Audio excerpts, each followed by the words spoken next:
Last week we started looking at equity market and instruments. We finished off debt capital market and debt capital market instruments last week. Still we are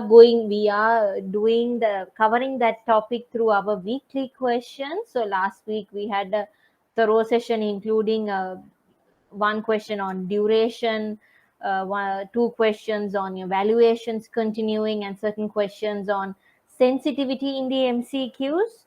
There were a lot of students who attempted very well, excellent. So I'm so glad to see that you all have understood the concept. But there are some who are still struggling with valuation. I've noted that.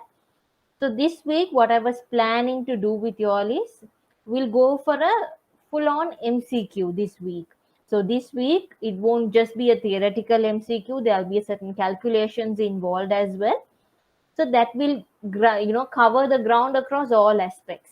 For the students who I feel their valuation still needs improvement, I will send you all a separate set of MCQ and valuation questions, because still there are students who are struggling with the bond valuation and the debenture valuations. Okay, you need to get that basic correct for you to build on and go further, and that's one of the crucial topics in your exam. So mastering that is very, very important. Okay, so that will cover only on, so this week would be the last one that we cover for that topic. And then after that, we can continue with the equity related questions going forward. Okay, so last week, because we were covering debt, the topic debt, I couldn't give you this update.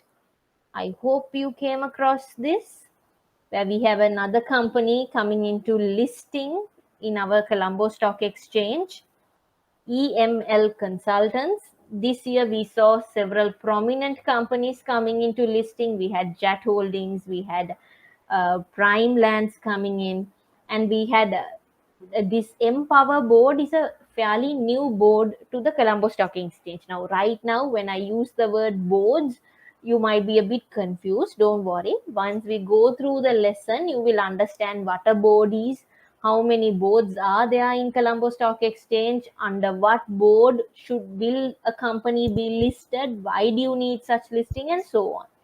For now, know that Colombo Stock Exchange has a board called Empower Board. It's one of the recent boards to be established. Only last year it was introduced. Okay, so this is the second company to get listed, to be listed under that. I think they're going to start trading of that share on Monday onwards, from the 27th, I guess. Yes, they're going to start trading. The very first company to get listed under this board was called Chris World. Chris World. Why I'm again telling you this is, these are the current news that's happening. This is this year, April, we saw this company coming into Colombo Stock Exchange as the first company to get listed in this new board. So in your MCQs, there are certain times where you get these updated, current issues related MCQs. So know your companies, know which company got listed, what's the new board and everything. EML Consultants is the second company to be on board. All right, just to give you a bit of awareness on and an update on what's happening in the market.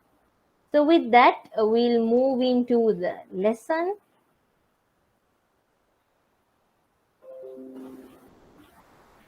I told you we are looking in equity.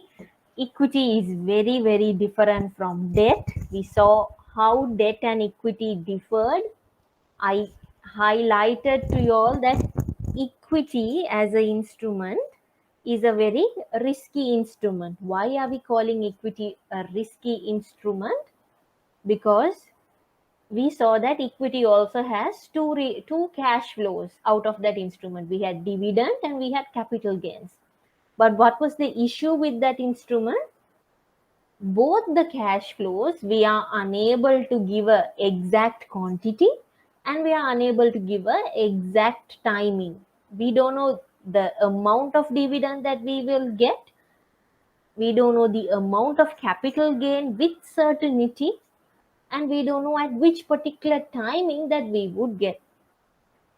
If you take dividend, someone can argue, look here, last year that company has declared a dividend. There is a amount there, so we could have a rough guess. Yes, still it will be a guess. You can't for sure guarantee, yes, the company will give a dividend this year as well. The company has discretion to decide otherwise. Okay, so there is a uncertainty involved in both the cash flows, which makes this instrument comparatively risky than debt capital instruments. Okay, still we know the fundamental norm, fundamental theory says higher the risk, higher the return. Similarly, equity is one of the high return yielding instruments. Why? Debt instruments, we know around 80 to 90% of debt instruments carry fixed interest rate, fixed coupon rates. The yield or your return is fixed to that particular amount. But if you take equity, because we do not know the amount in certain, that could vary, it gives the opportunity where your return can skyrocket. We saw some shares, I showed it to you on screen as well, some shares which were trading at 2 rupees, 5 rupees, currently trading closer to 200. So these shares were around 2 rupees in 2019. 2 years later or even 1 year later, it's now at 150, 200 levels. So your return cannot be capped. There is no limit on your return.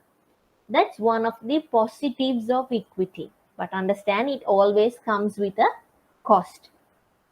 Then we saw the rights that a shareholder gets. Now, when you buy a share of a company through even our Colombo Stock Exchange, you become a shareholder of that company. You become a owner of the company. Yes, you can be a minority shareholder or a majority shareholder. Still, you are a owner or you have an interest on that company. What are the rights that you get? You get the right of a residual claimant. Again, that has its positives and negatives. What is the positive? On wind up, if the company has performed very well, where their net asset is higher, then of course your gain will be much higher.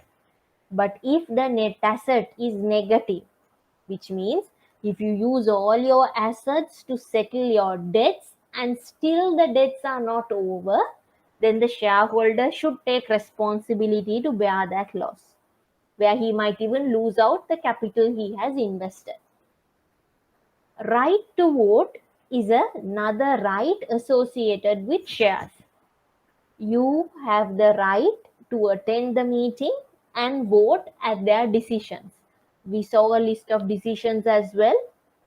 I showed it to you through an annual report where you can vote for or against to a decision. Okay, so one shareholder carries one vote.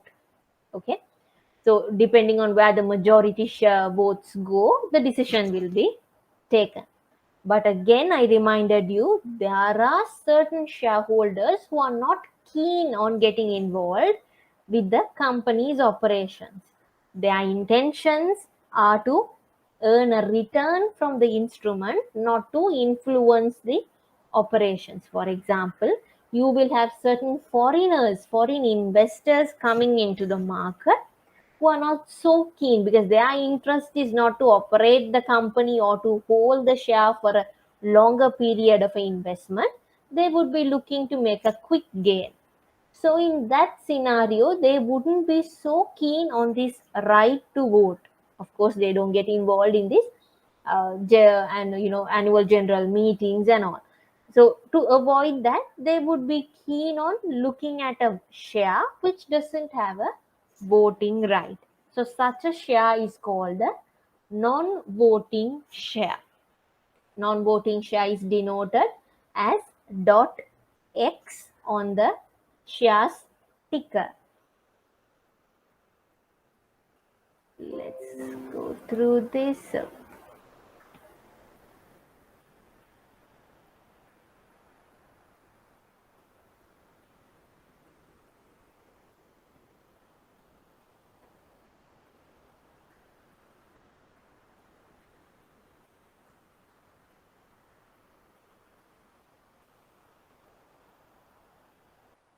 Okay, something is wrong with the zoomed version. Let's go with the normal one. Okay. So if you take here, you could see dot N refers to the voting ordinary share. This refers to the non-voting ordinary share. So we saw that the non-voting share is of a lesser price than the voting share. Irrespective of the voting right, dividends remain the same, and the company that you own the stake is the same company. Okay, it's just the voting right that is lost. In a situation where the voting share moves higher or the voting share's price declines, the non-voting share will also follow the same trend. Why? Both the shares denote the same company. So if the company is performing bad, both the shares would be declining. If the company is performing well, both the shares would ideally be increasing. The share prices would be increasing. Okay. Only difference remains is the right to vote. Then we were going through as to why equity is important. Now, if you remember when we went through debt, okay, debt capital instruments, we saw the advantages and disadvantages of going through debt financing. Why we would opt for debt instead of equity. Now I'm going to tell you why certain companies, even though they know that debt is giving them this much of a benefit, they still choose equity over debt financing. First reason for that is if your company is at the early growth stages or at a startup stage, they would go for equity. Why? Two reasons. One is when you're a startup company, that's the time you need to take risks and expand. You need to take on new opportunity. You can't be just confined to what you were introduced to and not test new waters. Okay, you need to take additional risks so you get to grow. You need to take on new orders, you need to onboard new customers.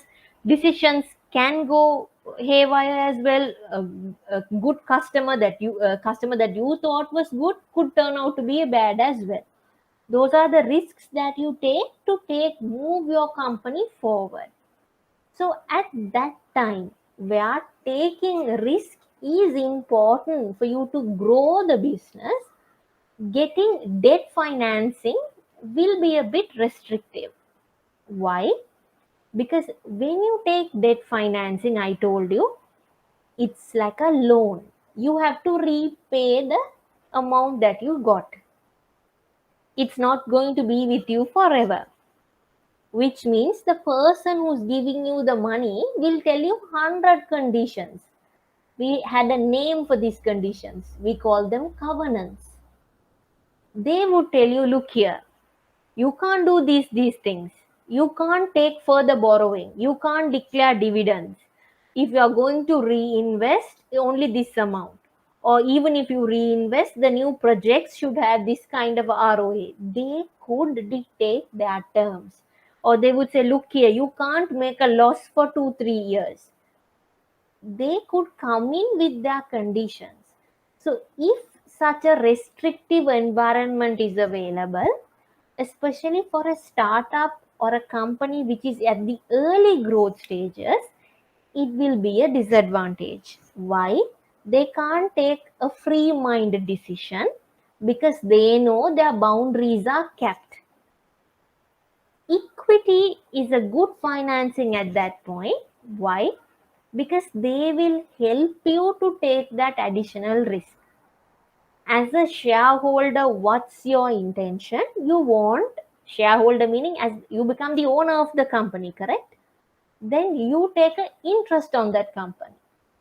Your intention is to ensure that the company runs. You don't want the company to go into bankruptcy because your capital is invested in that. You want the company to earn good profits. and that profits is what you will get as dividends. Now the debt holder or the creditor who gave you money is not going to be bothered about that. For them, interest is whether the key focus is whether my interest is going to come back and my capital is going to be repaid. For a shareholder or the owner, they have to ensure that the company runs so that they will earn profits of that, and also make sure that capital gives a better return to them. So for that, they will be willing to take additional risks to ensure that the company grows. Now, the other aspect of this is, if you're in a startup stage and at an early growth stage, that kind of a time period is when you're not stable. You are still a growth company. You will have cycles that you need to face. Now, if you take, for example, the last year COVID-19 situation, moving into a lockdown, we saw certain blue chip companies still performing very well. Why? They are established entities who have already at the later stages of growth, they are already stable enough to absorb such a shock. Okay, that's why they don't have to be worried about it. Still, they were able to report, even though a reduced profit, still it was a profit for them. They had the platforms to operate. But if you take a new company just moving into the business, getting such a shock, it would be difficult to absorb at such an early stage. Then they cannot assure that profits is guaranteed. In such a situation, imagine having an additional burden called debt, where they need to make sure their loan is repaid, their interest is repaid, because if not, if it's a default, it's going to be a total different problem on credit worthiness.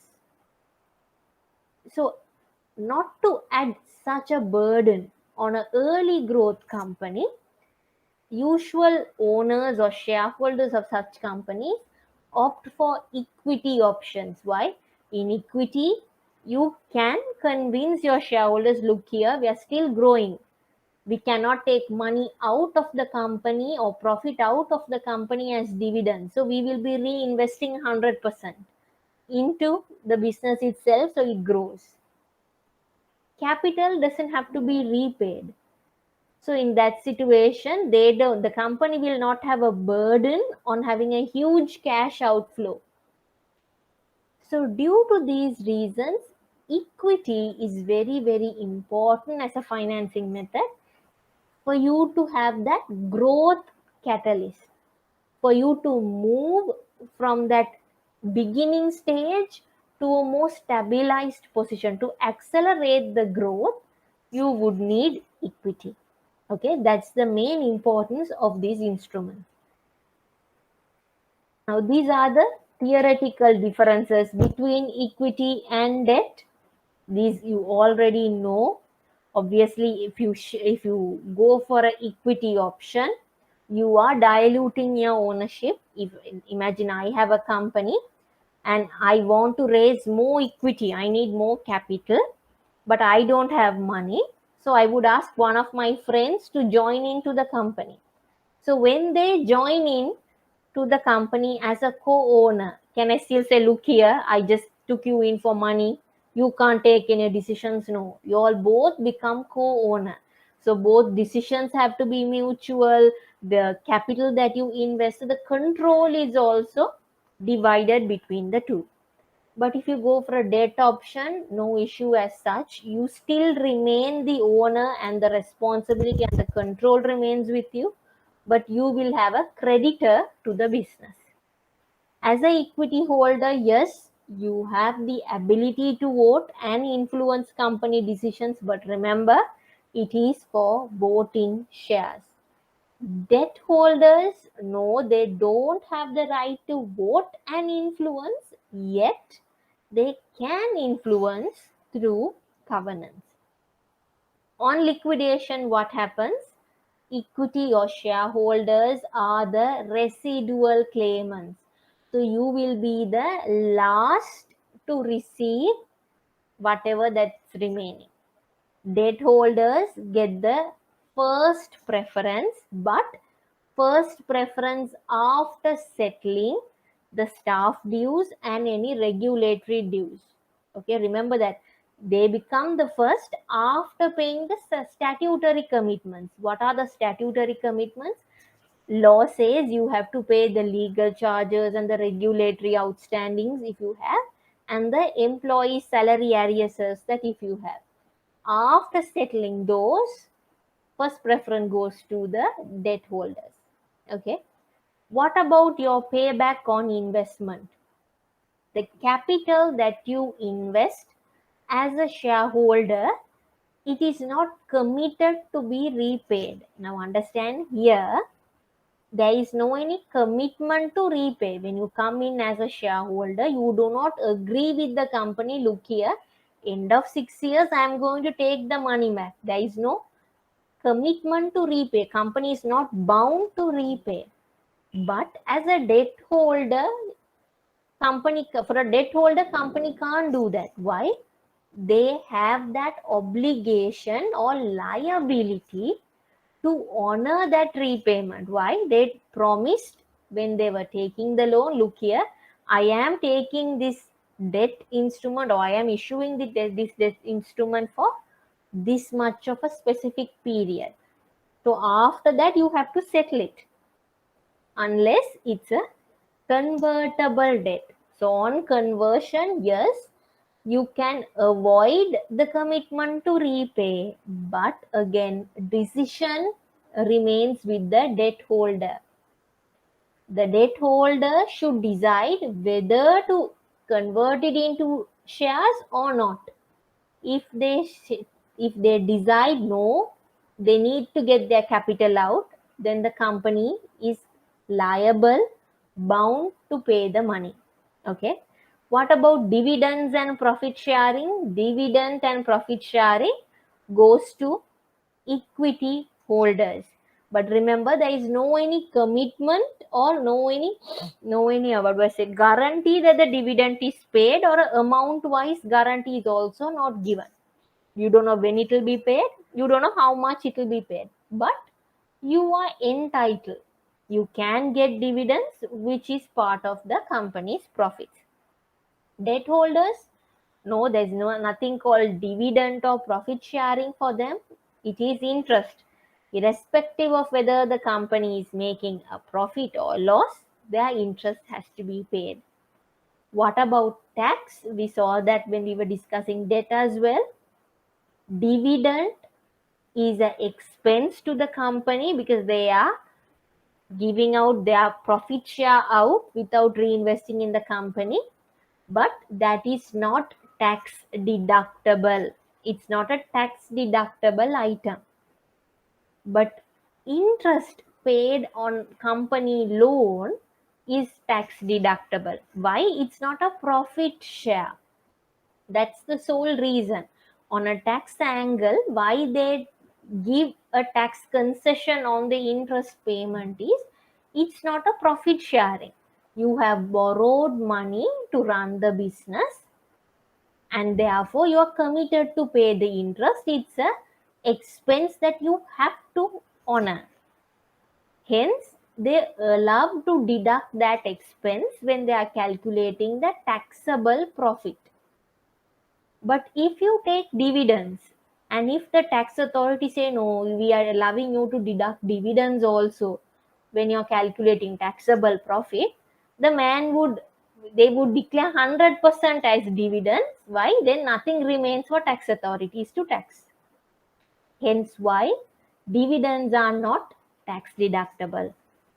What about raising further capital through equity and through debt? You should understand raising capital as equity The process is very tough. Why? You have a lot of regulations, you have a lot of documentations to cover, lot of reporting to do, and hence the time involved is very, very high. Why is the process so difficult? Because the company is reaching the public to get funds. Imagine if the process is not so complicated, anyone can come in and raise money, then even a company which is not good or not sound to operate can get listed in the stock exchange, attract us to invest in that company shares, and then go bankrupt. It's the public funds, public trust on the market that will get impacted. Therefore, the process is very tightened and complicated, especially for equity issuance. Debt, not so much. Why? You're taking a loan, there is a standard procedure that I needs to go through. If you're going for a debenture, yes, prospectus that you need to include certain road shows. If you're going for a loan, same process. It's a laid out mechanism which is relatively better than the equity issuance process. But what's important here is, even if you go for more capital as equity, you expand the company through further equity sources, you take more equity sources to pump money into the company, it's not detrimental to the company. Why? It's not a debt instrument, it's equity. You're bringing in more owners to the company, so this will make the company even more stable. But imagine you bring in more capital, but in the form of debt capital, which means you're borrowing left and right. You're issuing about 10 debentures for a year. What happens? Maybe the first two debentures you issue, you don't have much of a struggle. But moment you go for the 6, 7 debenture issuance, even the ones who come on board will be worried. This company is taking too much of debt. We are worried the company could go bankrupt. Therefore, more covenants. And at some point, the companies or the new debt holders will be reluctant to even invest. The company is in too much of debt. Understand? So even though the process is not complicated, raising further capital through debt sources can increase company gearing, which could be detrimental to its future. Okay, these are the two main differences, the differences between the two sources of financing. I hope it's clear.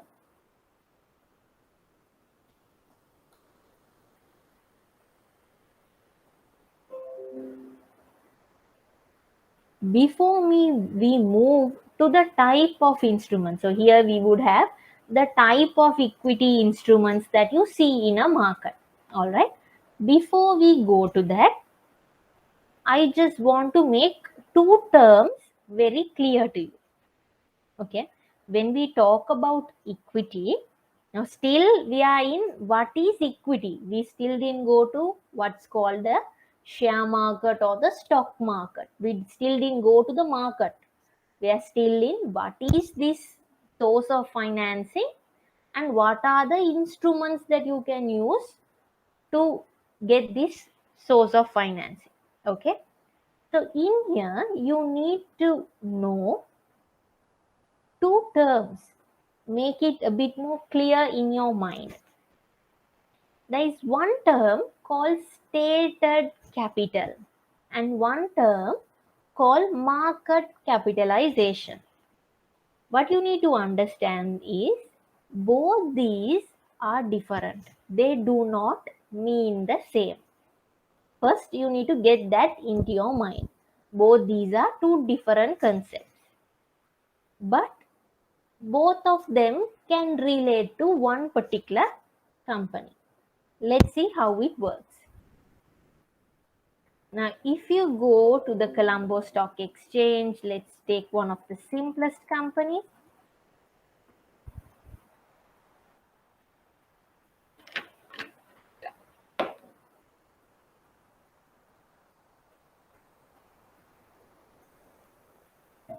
Now, can you see this term called market capitalization? How much is this? 23.2 billion. Okay. Now we go to this company's financials. Let's go to the latest financials.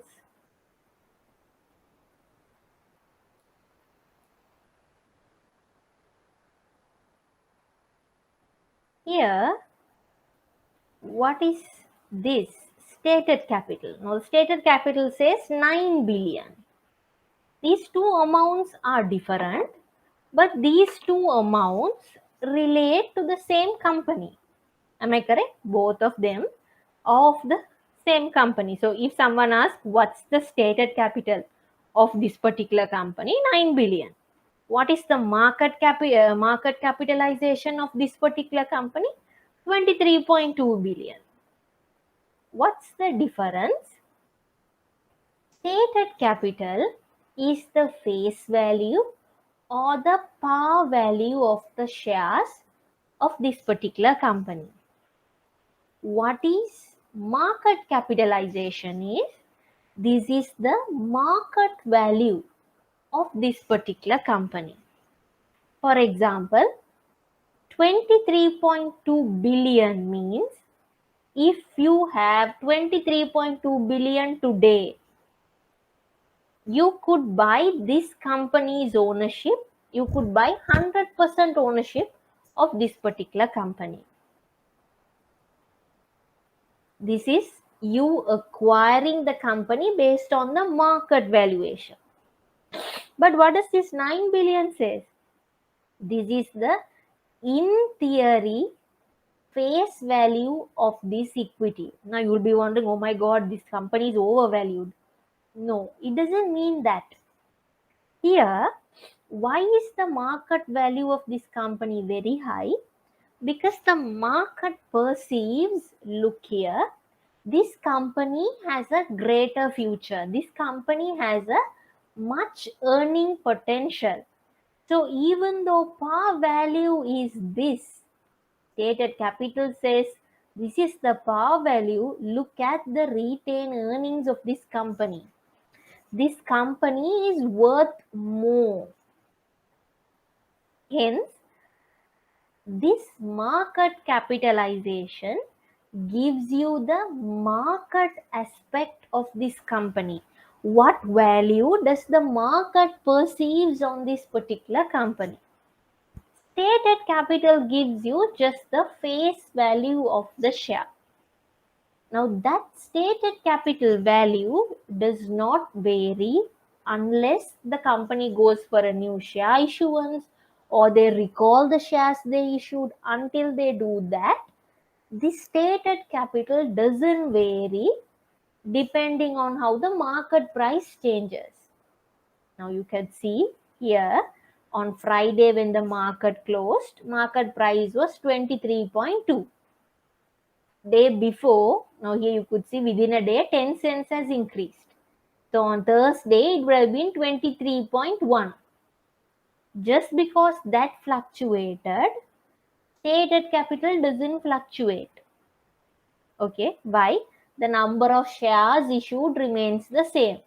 There is no change in that. The company didn't issue new shares or didn't recall any shares. No. Only the market price of the share is changing. But whenever market price of the share moves, market capitalization will change. Why? That indicates the price that you pay for one share. So when that increases, obviously, market capitalization will change. Now today you will see 23.2 billion. Let's say on Monday when you open the market reacts positively and this company reaches 40 rupees per share. Then this becomes 40 billion. Understand? That is the value perceived by the market for this company. So how do you calculate it? So stated capital is the number of shares issued into the face or par value per share. Remember, it remains unaffected by the market price. But what is market capitalization? How do you calculate that? That is the market value per share. Now here I have used number of shares listed. Just to make it bit more clear to you, most of the time the number of share issued completely is listed in the stock exchange. Hence, the value you use here is the value that gets replicated here. Understand? But the correct term that you should, in calculating market capitalization, the correct term is the number of shares listed. But understand, these two remain equal for a listed company. All right. So this is a question for you all to just attempt.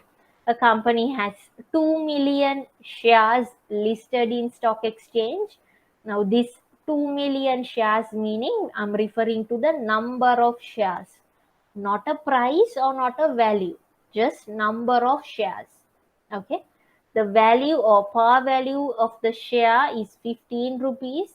This share is trading in the Colombo Stock Exchange at 18.2. What is the stated capital? 2 million into 15 rupees. 30 million becomes the stated capital. What is the market capitalization? Same 2 million into 18.3. Then you get a market capitalization of 36.4 million. Now you will be wondering, why is this company which has a market value of 36.4 but the book value is 30? Again telling you, this market capitalization is the value perceived by the market. This market force is, this company is actually worth this much. It could be due to reasons like future potential of the company, the goodwill of the company. All these play a critical role in that. Can it be vice versa, where the market capitalization is below the stated capital? Of course. If the market perceives that the share is not worth its face value, of course, it would be otherwise. Here, you could have a market price of, let's say, 10 rupees, where market perceives this company is only worth 20 million. Okay.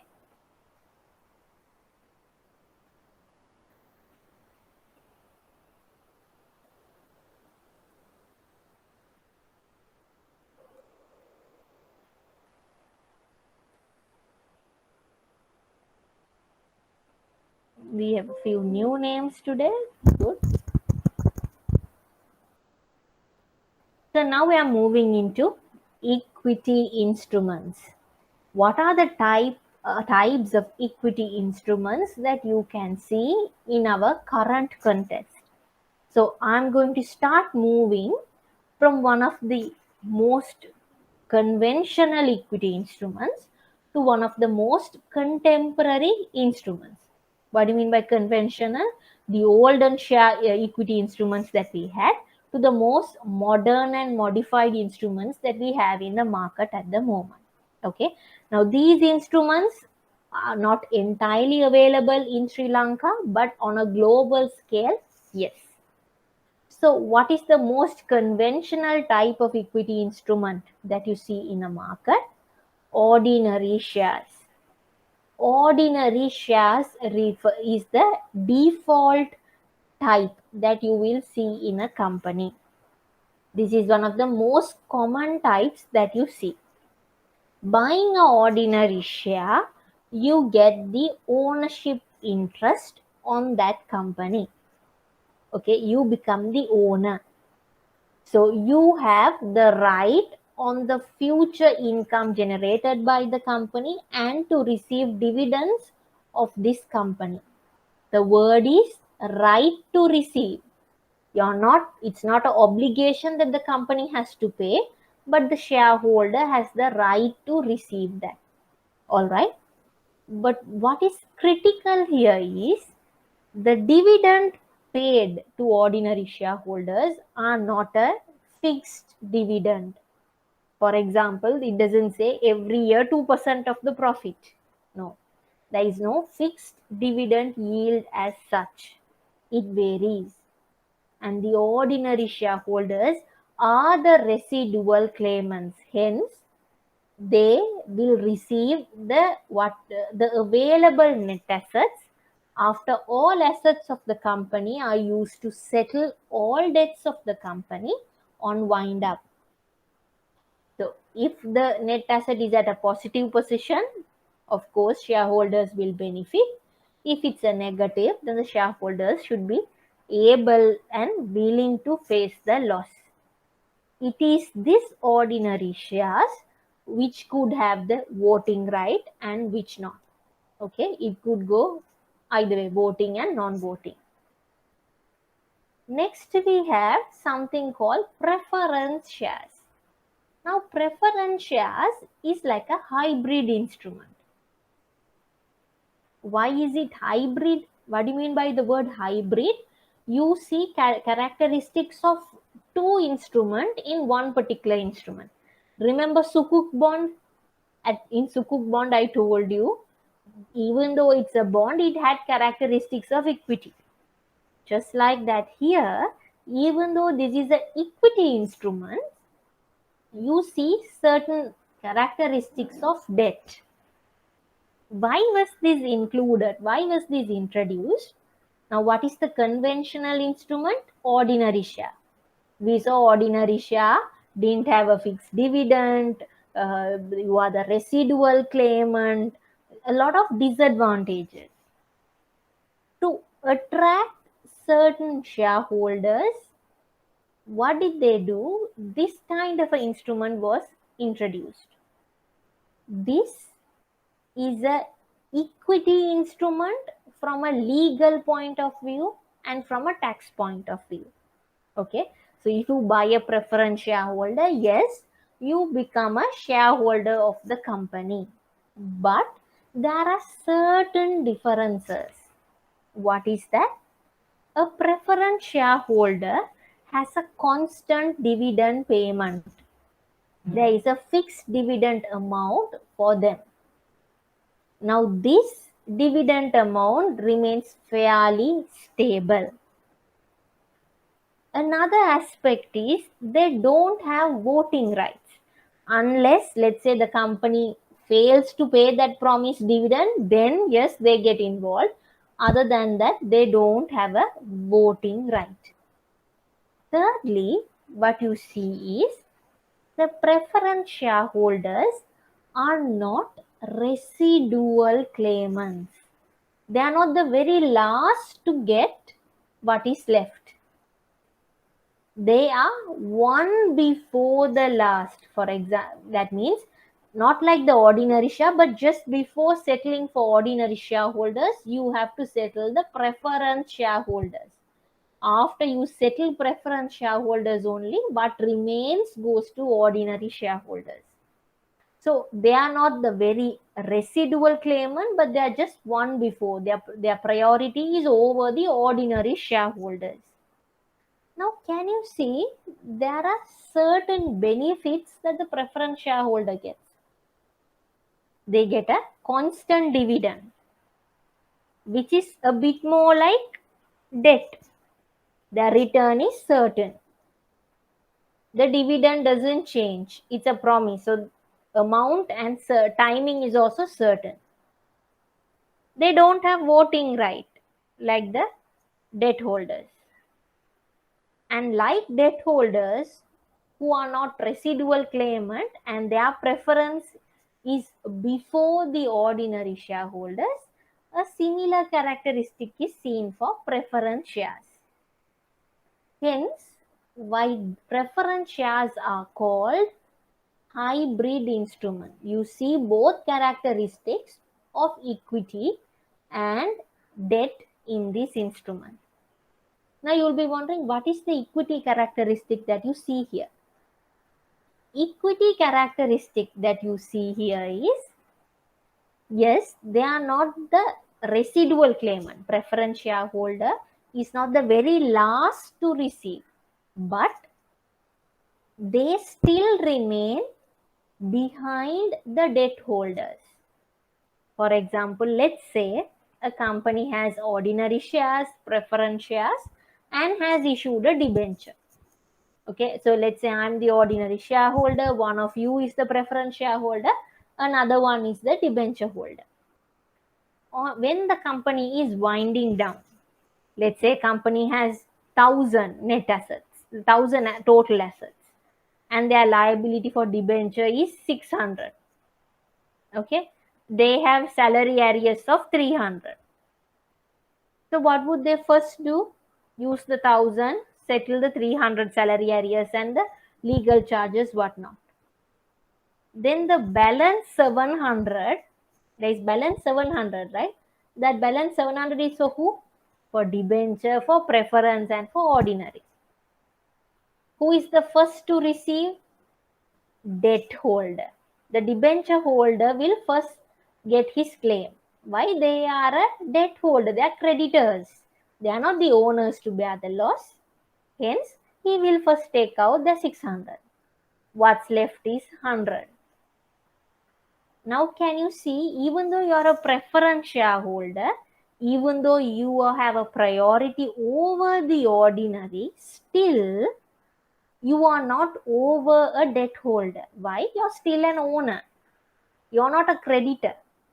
Hence, your interest is still behind the debt holder. So the 100 will go to the preference shareholder for settling their outstanding, their commitments, and then whatever remains, if anything remains, will come to the ordinary. So the true risk is borne by the ordinary shareholder. Preference shareholder will get some kind of a preference over the ordinary. Okay, that's why the term preference shareholder is given. And just like an ordinary shareholder, the dividend that is paid to an ordinary shareholder is not tax deductible, remember? So the same characteristic is there for preference shareholders as well. After that, what we saw is an instrument called convertible debt. Now this we discussed even in the debt lecture. This convertible debt came about as an innovative instrument. How?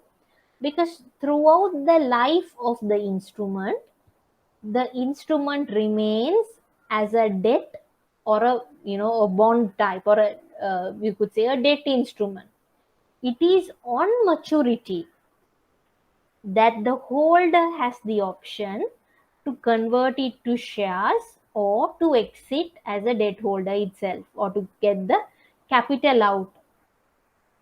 So here in this instrument, the risk involved is very less. Why? If you are a holder of a convertible debt, now think of yourself as someone who has invested in a convertible debt. Why is it low risk for you? You have invested your money with a commitment to be repaid. Correct? With a commitment to be repaid, you have the option to decide. So during the tenor or during the period, you will get your committed interest on time and the amount on the correct amount. On maturity, depending on the share price of this company, you can take the call whether you want to exercise this debt into a share. Let's say for the convertible debt on issuance, they agree a price for you. They will say, look here, this is a 5-year debenture. On the 5th year, we will convert your principal amount into shares. One share is 10 rupees each on that particular basis. But let's say on maturity, one share in the market for this particular company is trading at 15. You as a holder, what will your decision be? Look here, I am getting a 15 rupee share, a share which is trading in the market for 15 rupees for 10 rupees each. My whole capital is converting into so much of shares. I can immediately go to the market, sell at 15 and get a gain.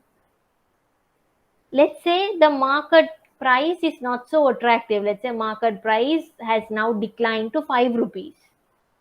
Because it is an option, you can decide, no, look here, I don't want to convert it into shares. Please pay back my principal amount. Hence, the instrument is a low risk investment. Your return is fairly guaranteed and you have an option to get a better return on your decision because of that option. All right. Finally, we have depository receipts. Now, this is a very innovative instrument that you see in the market. I will first explain to you what a depository receipt, and let's go to the types of depository receipts after that.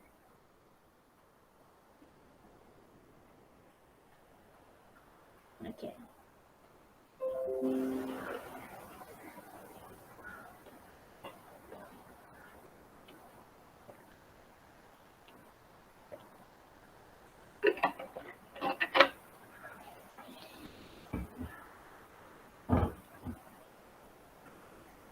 Now, in depository receipt, before we discuss what a depository receipt is, now understand this.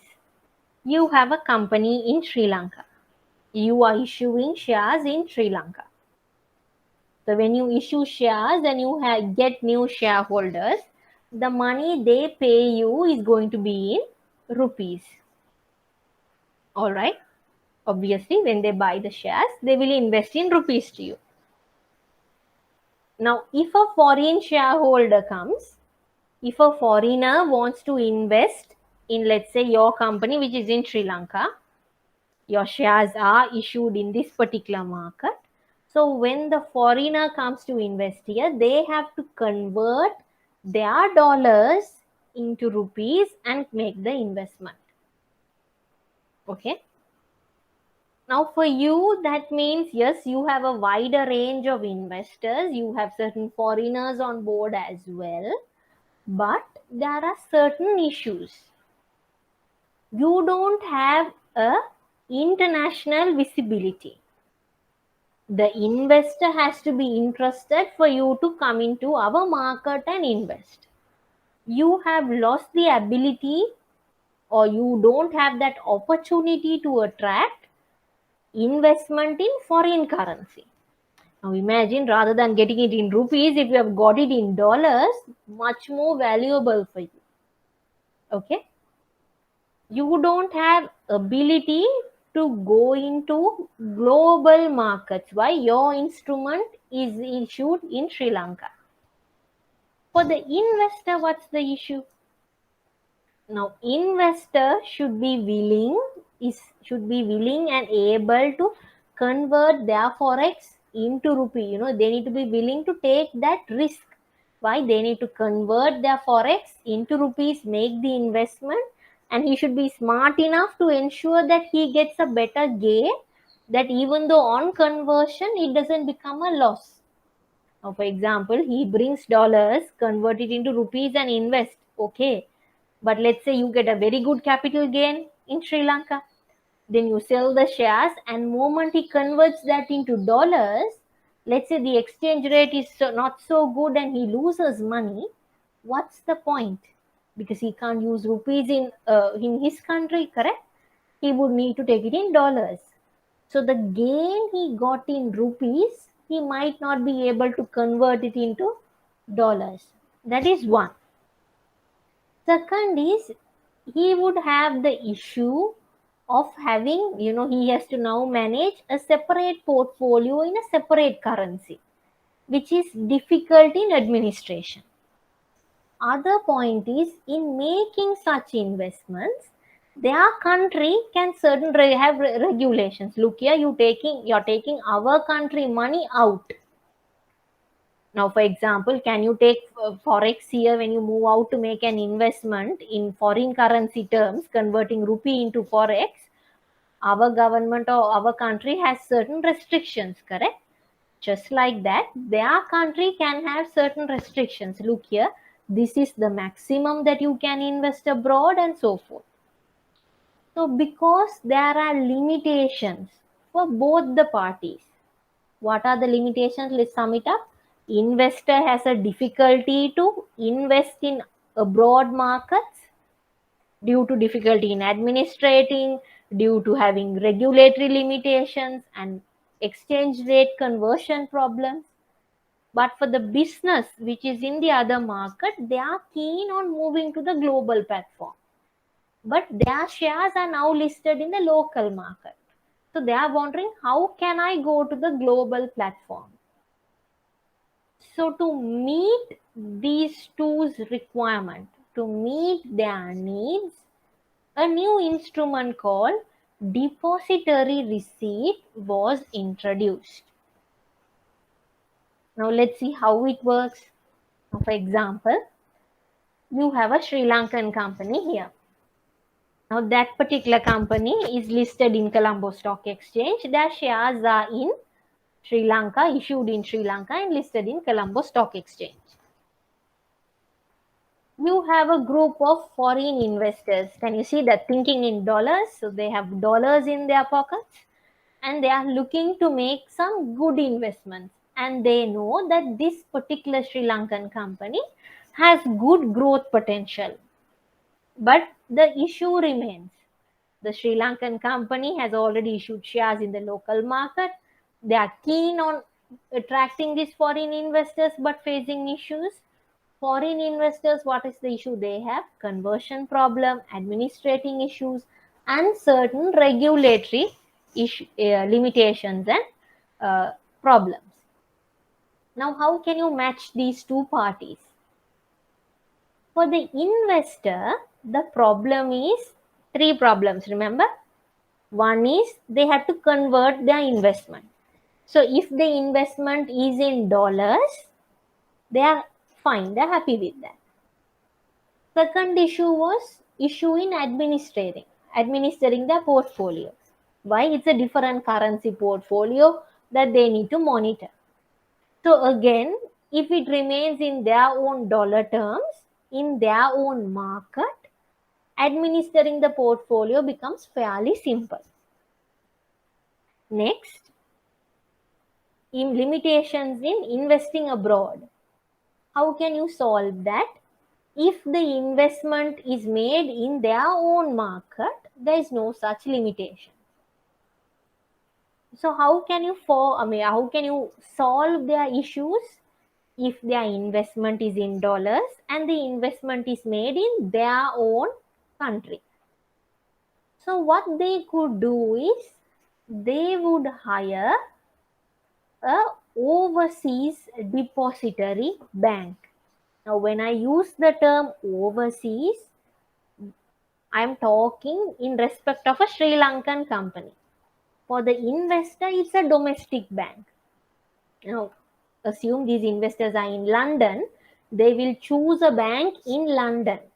But for a company in Sri Lanka, it goes as the overseas depository bank. So I'm talking in the point of view of the Sri Lankan company. So they will get this depository bank and ask them to issue something called depository receipt backing this Sri Lankan company shares. Again, I'm repeating it to you. Investors could request the overseas depository bank to issue depository receipts backing Sri Lankan company shares. So what will this depository bank do? They will issue the depository receipt. But they now need to have this Sri Lankan company's shares backing that depository receipt issuance. Now, same issues that the investors had will be there for the bank as well. They are going now, if they go to buy the shares directly, again limitations for them, difficulty in administering, conversion issue, all those remain for this bank as well. By this bank is also abroad. Another added worry is when they issue shares, how are you going to keep it? How are you going to monitor it? Where are you going to keep the shares? So to solve that, this depository bank, which is abroad, they can nominate their agent who is in that domestic market. For example, let's say Standard Chartered London can contact Standard Chartered Sri Lanka here. Okay, they could request Standard Chartered Sri Lanka, look here, please buy so and so much of shares and take it into your custody. Okay, so what happens is the Sri Lankan company will deposit their shares with the domestic custodian bank. Now remember, I'm talking domestic, overseas, all in terms of Sri Lankan company. Okay, so they will deposit their shares in the domestic custodian bank, who is acting as the agent for the overseas depository bank. Moment custodian bank gets their shares, what would they do? They will communicate that to the overseas bank. Overseas depository bank will be communicated with an acknowledgement saying, look here, we got the share deposit. Now the overseas depository bank doesn't have to worry. Why? Their own agent, now Standard Chartered London will not be worried about Standard Chartered Sri Lanka. The same own agent bank has the shares in custody, so they don't have the worry on conversion, worry on monetary, worry on who's holding and whether the interest is safe. All those are now resolved. What happens? Overseas depository bank can now issue depository receipts backing these shares. They can issue in their own currency, usually in dollar terms, for their local investors. What happens then? These dollar investors can invest in this Sri Lankan company. Okay, they are all relating to this particular Sri Lankan company shares, but they are going to invest in dollars. Now the dollar which comes to the overseas depository bank, they get the fund flow in dollars, correct? So they will deduct their charges, their agent bank charges, and they will remit what is left to the Sri Lankan company. Can you see both their issues being resolved? Now for investors, they have an instrument in their own local market, in their own currency. For the Sri Lankan company, now they have a wider set of foreign investors, not just one or two. Entire market is open for them, and now they can raise capital in forex terms. All the issues are resolved with this depository receipt. Now this depository receipt instrument, I need you to note certain things. Key point is, if they ask who is issuing depository receipt, even though it is backing the local company's shares, the instrument is issued by the overseas depository bank. The depository receipt is issued in terms of that forex currency, usually US dollars or euros. The money remitted is again in the same currency, deducted for charges, and what remains is remitted to the Sri Lankan company. Okay. This is a internationally accepted equity instrument. Okay. And it solves the issue of both the local company and the foreign investor. Further, additionally, it also solves the issue of making an investment out of one country. Now, without getting hit by so many rules and regulations and a lot of transaction cost, they could easily tap into a global market. Now you have two types of depository receipt. One is global depository receipt, other one is American depository receipt.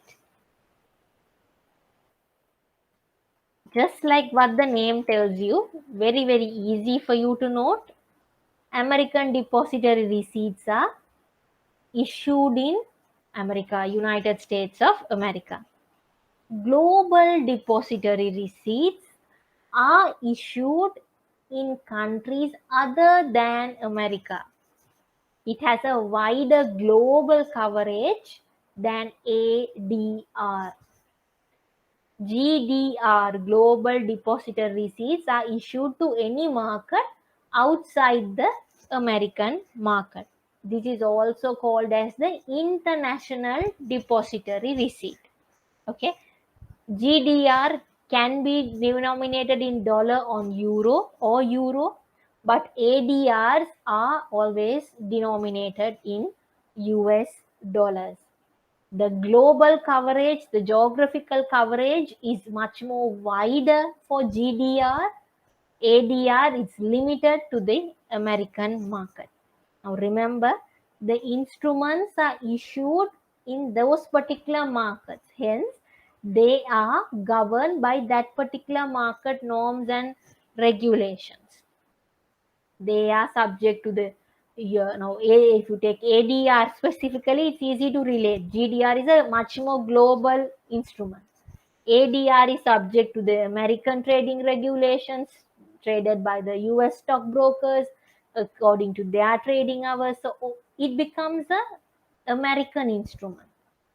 Okay, their own instrument, but the company which is the share that backs this ADR is a non-US company. Okay, it's a non-US companies.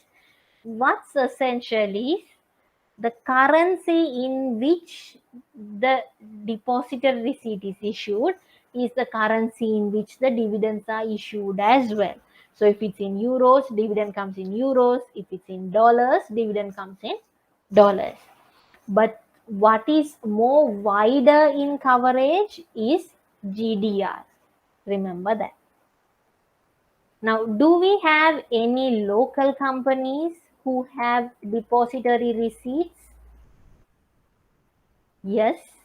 What's that company? Just a guess. We have one of the most renowned listed companies having GDR, Global Depository Receipts. What is that company? They have listed that in the Luxembourg stock market. We have John Keells Holdings PLC.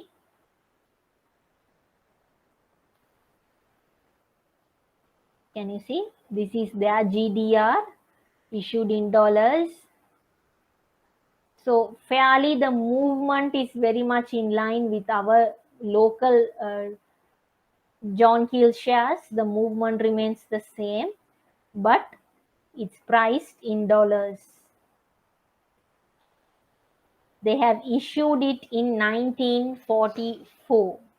So even though we call it contemporary, it's fairly old. Okay. This is on their annual report.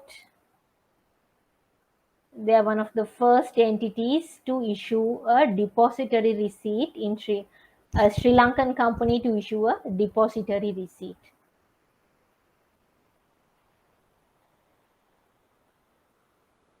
See,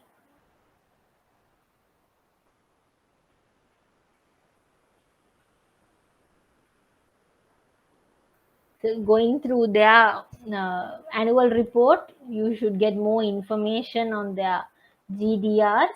But understand, this is the first company to issue a depository receipt, first Sri Lankan company to issue a depository receipt, and it is listed in the Luxembourg Stock Exchange outside the American market. Hence, it's a GDR.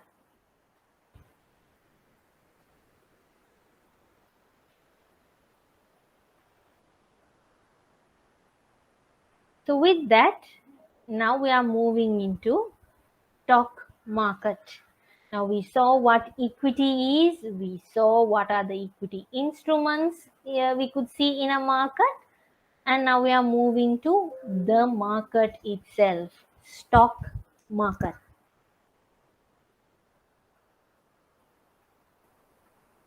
Now I want you to clear a certain area. What is stock market and what is stock exchange? Now, in practice, we might interchange this word, stock market and stock exchange. But understand, stock market is a wider concept. Stock exchange is a platform. It's an infrastructure where both buyers and sellers get to meet and facilitate their transaction. But stock market is a wider concept. It is the entire marketplace where this trading happens.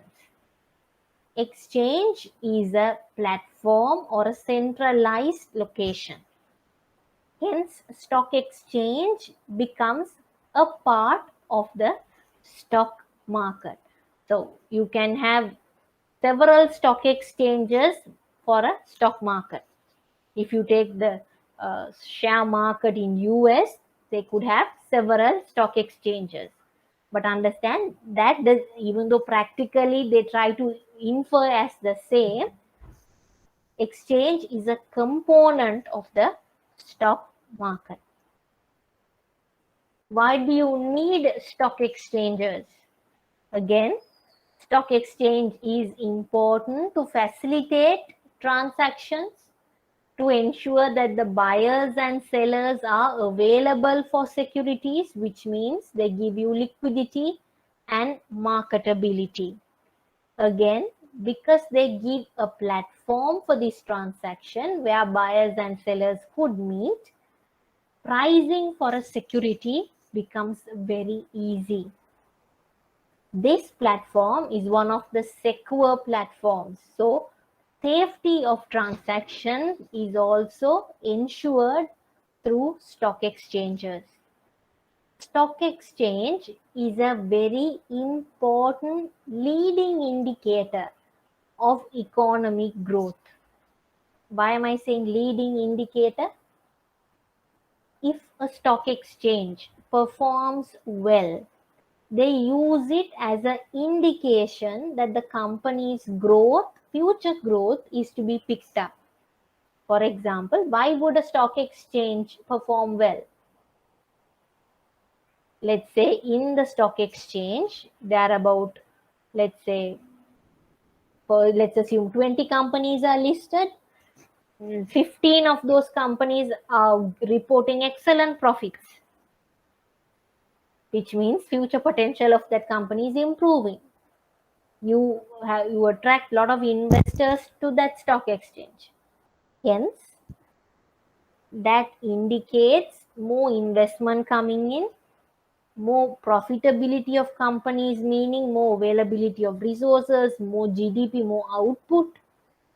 That becomes a leading indicator. Look here, this company, this country, economic growth could pick up. Something to note, it's an emerging country.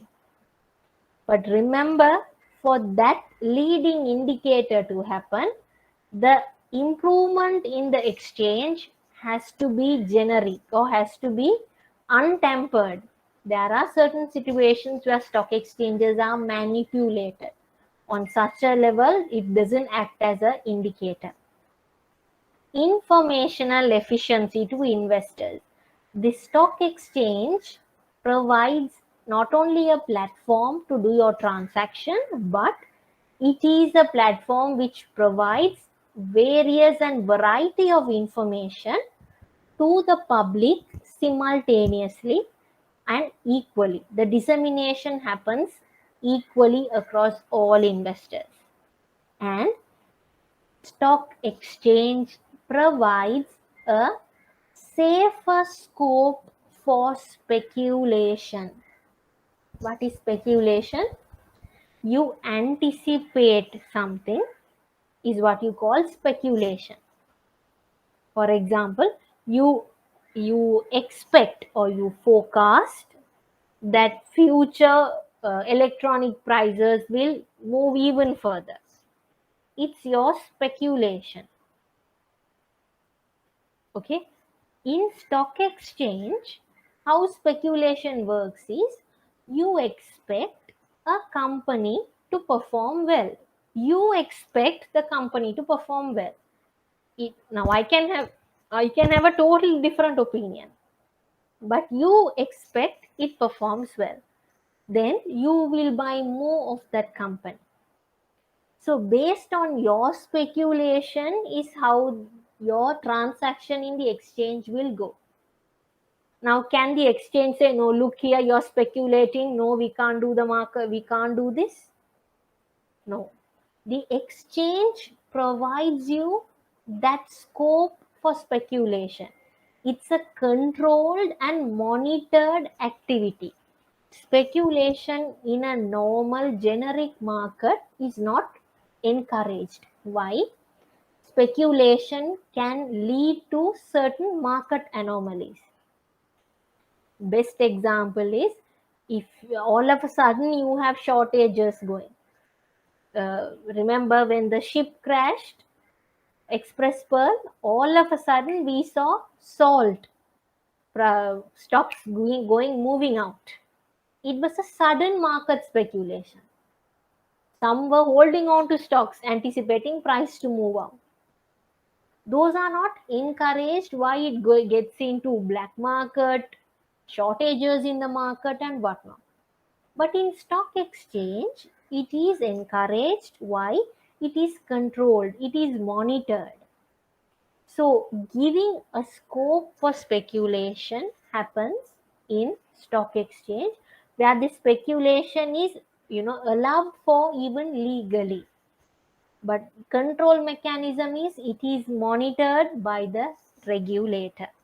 Okay, these are the reasons or the functions of having a stock exchange in the stock market. Now, before we move into listing shares in a stock exchange,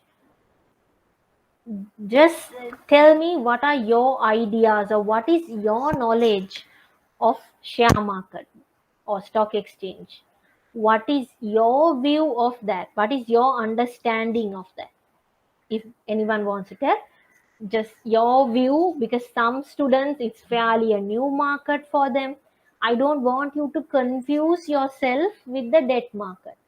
Remember, appetite going or the intention of going into a debt market is totally different than intention of coming into a equity market. Yes, both are capital markets.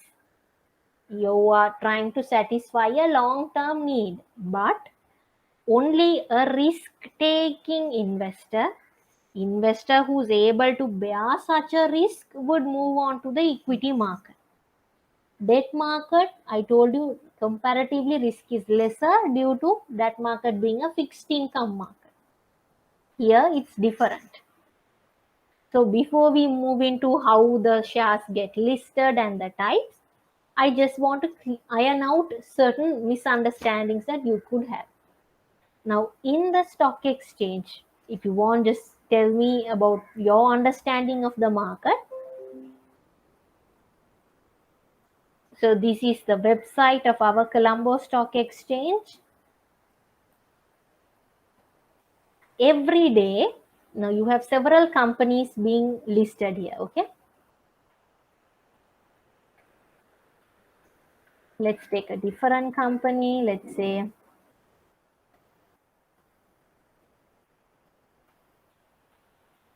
this is a textile manufacturer. So every day the price of this share will move. It will fluctuate. Okay. Why is this price fluctuating? How is this share? How is this stock exchange working? How it works is, I told you the key term is speculation. I forecast or anticipate something which could be different to what you are anticipating. Now, this is how the orders go in the stock exchange. Okay, if you are trying to buy a company's shares, this is how the order goes. Now, MGT.N is that Haley's Fabrics ticker. I'll explain you what a ticker is. Now, these are the buying quotes. See, there is an investor who's willing to pay 34.10 for to buy this much of shares, 34 rupees to buy only 10 shares, 33.7 to buy 1000 shares. These are the bids to buy that share. Can you see these are the bids to sell that share? They're willing to sell at this price. This is the quantity. At this price, this is the quantity they're willing to sell. Now, can you see here? The speculation is such that speculation, I'm trying to give you the thinking behind this. This particular investor who's buying, thinking to buy at 34, what is his thinking? This share is a good investment to buy at 34, where I can sell at a better price, let's say 40 rupees later. That's a rational thinking, right? You anticipate profits and come into a market. So he is willing to pay 34.10, obviously thinking that price will move higher than 34. If he knows, if he anticipates price is going to go below 34, he won't quote 34, correct? He anticipates that the share price is going to move. But what is this shareholder anticipating? Two things. He might want to realize his investment and move out. Or he must be of the view, look here, this is the maximum that the company could go for. This is the price that I could easily sell this share. I don't see a future potential for this company. Hence, I move out of this investment, go to a better share. So, how the market works is based on speculation. Now, I will come and say, look here, I think this company is going to perform very well. And I will have my reasons. I will say this company during COVID, they got so much of orders. It's an essential service. Irrespective of a lockdown or not, this company will operate and so forth. Okay. Let's say a good example was Dipped Products. It's a rubber glove manufacturer which picked up at during COVID-19. Why? It's a medical essential. Gloves were needed at that time. So that company had a very good run. The investors expected better return. That's what happened. Prices started moving up due to good demand. Now that's the view I have. Somebody else can have view on that particular share itself. They could say, look here, yes, true, but already the run has gone. What do you mean run has gone? Everyone has thought this company would do well. Price has increased so much. I don't think price will go up further. They have vaccines coming in.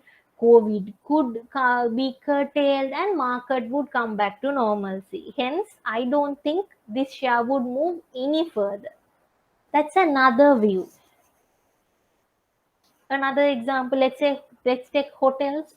One person could believe, okay, hotels are at the lowest price right now. Hotel shares, the share prices are very low. Very good price to get in now. You can see other countries removing us from red list. I expect more tourists to come. So when the tourists come, the hotel shares will pick up. Hotels will report more profit. Obviously, the share prices are going to move up. My view. So with that view, what will I do? I will go to buy more hotel shares. One of you could have an opposite view. We will say, no, COVID-19 is not yet over. Still numbers are there. Moment they bring in new tourists, again this lockdown will come. So I don't want to buy a hotel now. Let's wait some more further. Price will continue to be like this. and I will buy at a later point when the prices are just going to move up. Now it's not the right time. So based on your views is how this market moves. You can't for guarantee tell that your view will happen. If it works now, certain people, certain investors have their thinking based on rational understanding. Based on solid research, they come up with their recommendation. In such case, yes, it will work. There are some people who come with intuition.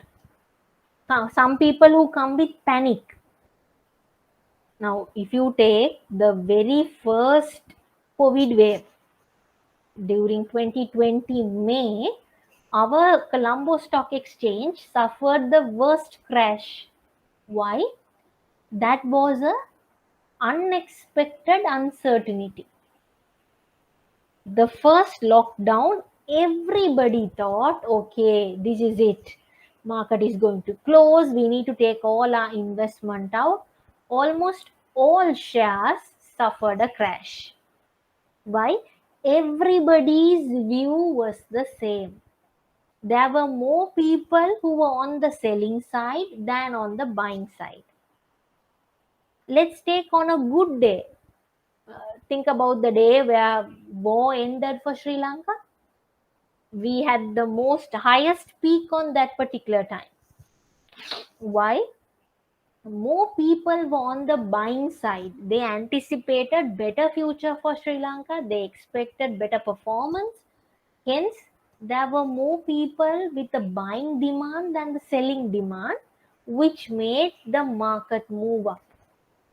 So here in the stock exchange or the stock market for that matter, share price moves based on market information and market sentiments. Both together drive the price. There are certain occasions where information takes a better lead, and there are days where sentiment takes a better lead. Okay, a good investor can balance out both, but you can't for sure guarantee a share price for a share. You can forecast, you can predict, but you cannot guarantee that. Okay, have that thinking when you come into stock market. Now we are moving into listing shares in our stock exchange. Now, you know, there are companies which undergo so many growth stages. If you are an entrepreneur, think about Otara. When she came out with Odell, started as a sole venture, then private limited company, and then the next move was to go for a listed company.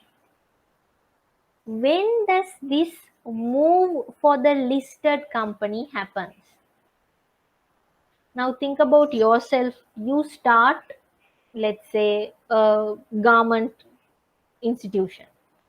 Let's say you start with only you. You're a sole proprietor. You stitch clothes and you sell, or you export. Started with you. Your savings put in, it's your sole proprietorship. After that, maybe your friends, your cousins are getting involved. You put up a separate place for you, and then you would want to institutionalize the arrangement. You would want to register yourself as a company. Then you could you could register yourself as a private company. What happens when you become a private company? You could go as a sole shareholder, or you could involve your family and get into as a private company. So you, your mother, your father, your immediate family can come in as shareholders and register yourself as a private company. So the equity for that company will not only come from you. You will put certain amount, you will have certain shares, your mother will have certain shares, your father will have certain shares, your brother and sister will have other amount of shares. It's again a private arrangement, but now not a sole entity anymore. You're at a different level. Now, on a requirement where you need to grow your business, when you need to move your business to the next stage, you would want more money to expand. It is at that point you take the decision of equity or debt. If you opt for equity for expansion, the next step is to get your company listed in the Colombo Stock Exchange. What do you mean by listed in the Colombo Stock Exchange? You become a public quoted company. Anyone in general public, as long as they have a CDS account, can buy and sell your shares, can become owner of your company. That's what a public quoted company means. Why does a private company want to move to that position? Mainly to raise more capital. Other is for goodwill. Now, a private company only will have the immediate family to put the money to expand. Imagine if you become a public quoted company, how many people will invest in your shares? The entire market is entitled to invest.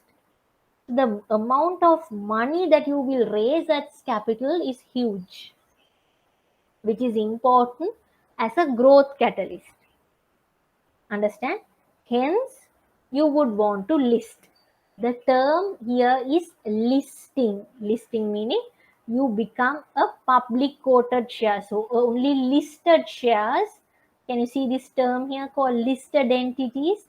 These are entities who are there in the Colombo Stock Exchange. So you have 287 companies as of 31st August listed on the Colombo Stock Exchange. And you can get the whole list of all the quoted companies. What are the advantages of listing in the stock exchange? You have the ability to sell the shares in the stock exchange, which means people are more willing to invest in that company. Now, if you take a private company, we saw that earlier example, your entire family is the total shareholder of that company. Let's say your mother wants to sell her shares. Her only option is to sell to the immediate circle or to get a new shareholder. And she has to hunt for the new shareholder. But if it's a listed entity, no need to worry. Just get into her CDS or get into her trading platform, enter herself. She could immediately, of course, sell her stake of that company. So advantage of listing is that liquidity is very high. You could immediately sell your share. The market availability is there. That is one. Second is the exchange provides you that market price for the share. It provides the valuation for your company, which is very, very important. You understand, even though you run the company, if the share price is very high, you understand the external view or the perception of the company is very good. The goodwill is very high. Understand? That is again created due to listing in stock exchange. Another advantage, not for the listing company, but for other companies, is that you could take over a company. Let's say you see a company which is not performing well, your own competitor, and if that company is listed in the stock exchange, you can, of course, buy over that company easily. It is a disadvantage when you as a company come into listing, because there is a capability that you can be taken over as well. Understand that. The advantage is As a predator company, for a predator company, it's a benefit. They could easily take over a loss making entity. As listing companies, when they companies get listed, for the investor, advantage is they can be feeling a bit more safe now, because there is a lot more disclosures, lot more transparency that the company has to do. Hence, they can assure that the company is running ethically and with proper governance rules. And again, by listing the stock exchange, investors can also monitor the management of the company. Now, how can they monitor the management of the company? Now, for usual private companies, do you know their profit and loss? Do you know how much are their earnings? You do annually even? Now, do you know how much? Let's take a good private company. Let's say, do you know how much Fashion Bug makes for a year? House of Fashion makes for a year? No, we don't have the publicly, as public, general public in the market, we don't have their financials. Why? It's not a public company. They have not taken money from the public, hence they don't disclose to the public. They have to disclose among their own shareholders. But take Odell, again another clothing store, as House of Fashion, bit premium but same sector. Do you know their profit and loss? We might not know now, but we could easily access not only their annual, every quarter performance as well. We can assess, we can monitor how they are performing. Of course, they are a listed entity, hence much more easier for us. You can get their annual reports, you can get their quarterly reports. Going through the quarterly reports, you can say whether they are earning a profit or loss. But now quarterlies, they don't give a commentary, but in annual report they tell you what's their way forward, what is their future strategy. They could give indications on that and everything. So that becomes important to investors, because now they can monitor how the management is running the company. Another good example for this predator company and taking over is, recently, if you have been going through news, yes, you would have seen one of the struggling companies, Acme Printing and Packaging, is being taken over by Lankem Ceylon.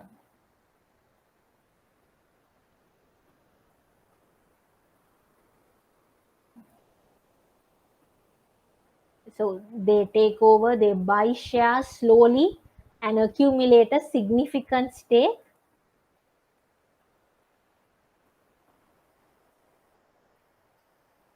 And they become the owners. You can see there's a takeover, according to the Takeover and Mergers Act, that they have acquired nearly 30%. Hence, they have to go for something called mandatory issuance. Uh,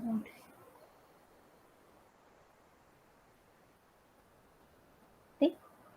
So these are, each transaction when they do, they need to disclose, but slowly and surely they have built up, and now they've offered a mandatory offer to other shareholders to take over their shares as well, if they are willing. Okay, this is one of the lively areas that I love teaching, because you could see the practical examples then and there. But of course, remember, listing also comes with its disadvantages. Everything has its two sides. What is the disadvantage of it? Listing your company in stock exchange is not easy. It's a very costly process. Do you remember the three functions that we saw in capital markets, especially in capital primary markets? Origination, underwriting, distribution. A company, of course, because this is a primary market and it's a capital market, first time you're issuing your shares to the public, then you go through the same functions. Especially origination for a share listing is fairly long, very fairly lengthy. Why? They have to do a lot of research on the company. They have to do a lot of research on the sector or the industry, value the company, find a good price to issue the shares, find a good timing to issue the shares. They can't just come into the market and say they are issuing. Now, for example, last year during the first wave of COVID, a lot of share listing that were planned were delayed. Because imagine, can you go for a share listing when the market is crashing, when the market prices are declining, when everybody is selling? Can a company say, look here, we are here to raise more capital? It doesn't work. So the timing is very, very important. Then again, the information. How are you going to attract new investors? What are you going to do? I told you, a company, one of their listing, they had to even arrange factory visits to all their prospective investors. They were not even investors then. They had to arrange factory visits where investors who were interested to invest can come and inspect, can see how the company is operating, talk to the management and whatnot. All these are costly. It takes time, it takes money that you need to spend on specialist people to arrange this listing. With that cost comes the documentation issue. Not only at listing, but even after listing. When you become a listed entity, you have a lot of disclosures and regulatory requirements to meet. Best example is your financial statements. If you are a private limited company, nobody is worried if your annual report is delayed. You could come up with a proper excuse. Maybe the tax authority, the register of company is worried, but shareholders could easily understand. But here, if you are a listed entity, if there is a delay in your annual report issuance, you have to communicate. You have to inform the regulator why it's late, and the reason has to be reasonable. And you need to disclose that to the public as well. That is one. Your interim financial statements, your quarterly financial statements have to come on time. Again, if a delay, you need to communicate. For annual reports, 3 months after the end of the financial year, it has to be disclosed. So for March companies, by about June, annual reports have to come in. December, by March, you need to get your annual reports out. All these are laid out principles. Interim financials, after the quarter ends, within 1.5 months, the interim financial statement has to come. Now, June quarter ended, right? That's the first quarter for a March company. April, May, June, the first quarter. So, 30th June financials should come in by August 15th. July, August 15th, 1.5 months are given. By 15th August, all interims should come. If a delay, has to be communicated, and if not communicated or the reason is not accepted, regulator can take actions. Then let's say there is some fraudulent activity in the company and company hasn't disclosed, there is a rumor going in, let's say in social media, they would have to issue clarifications. Let's say there is some unexpected anomaly in the share price. All of a sudden the price of that share is skyrocketing. Then again they need to step in, clarify why such a thing is happening. All these are regulatory requirements that if you become a listed entity, you have to abide by. Final disadvantage. All these leads to a lot of transparency. You as a company giving out so much information, being public, means they are aware, not only the general public, even your own competitor is aware about how you're performing.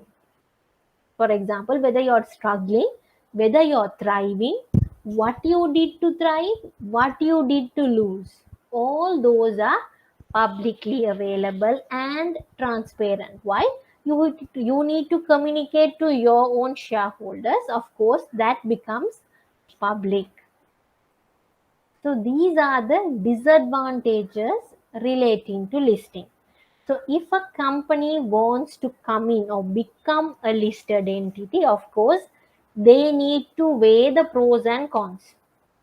They need to see whether it's a good thing that they go into listing or whether they wait a few more time or wait much more longer and move into listing. Okay, that's itself is a strategic decision. Now we are going to move in and see, fine, the company, let's say, has decided to list their shares. They are in the growth stage, they went through the advantages and disadvantages. Now they have decided, okay, let's forget about the disadvantages, I'm willing to cope up with that, I am going to list the company shares. How can they list these shares? What are the methods available for a company to list their shares in the stock exchange, in any stock exchange, not only Colombo Stock Exchange, in any stock exchange? What are the ways in which they could go? There are 4 ways: introduction, private placement, offer for sale, offer for subscription. Okay, 4 methods or mechanisms in which you can list. And how it starts is from the least public method to the most public method. Okay, when we discuss in detail, I will explain it to you how it works. Okay, so introduction is the least public method that you could go for a share issue, and then offer for subscription is of course the most public method that you could go for a share listing. There are differences between these 4 that you need to be aware about. Okay, so from next week we would start from this particular point. Again, why it's important is you need to know all 4 methods in detail, the differences, and when a company chooses one method, what are the repercussions of it, what are the consequences of that, you need to understand. And let's see with some examples that we can see in our Colombo Stock Exchange when they move into introduction, when they move into offer for sale, offer for subscription, what companies moved into that method, and so forth. Now, if you see that EML, I shared that article with you. Can you see here? To offer 9 million shares by way of introduction. So you can see their method of listing is introduction, this particular method. So we could see why the reasons behind choosing such methods as well. Okay, I hope today's session was very clear to you. Again, it's a new territory, I'm trying to be a bit more clear to you.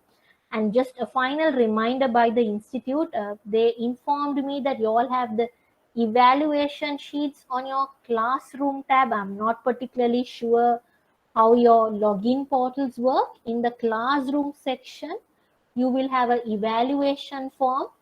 Please, it's a Google form, please fill them and submit.